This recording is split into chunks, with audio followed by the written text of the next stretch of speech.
James Baldwin was a man who was all about interiority, and cinema is not a good medium for interiority. When you read a novel, everything is activated in a certain way. The author describes a line of dialogue, you hear it in your head. The author describes how something smells.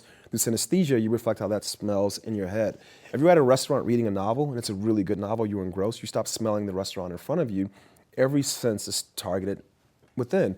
And this is just words on a page, and yet I think this is the most visceral art form we have. It draws everything from you. Cinema is very different. The screen is here, you guys are there, you know, your cell phone lights up, somebody gets up and walks out, somebody coughs, all these things are drawing you out.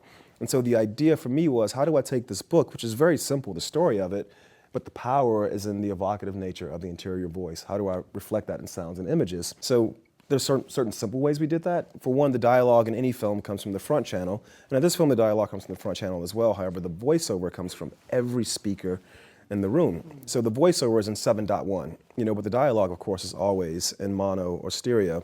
So using little tricks like that, but thinking of them at the very first point of adapting the screenplay, because again, what Baldwin does so well is describe not what happens, but how it feels. And then for me, there's this moment where Regina King, as Sharon, goes to Puerto Rico, and for 2.5 minutes, there isn't a single line of dialogue.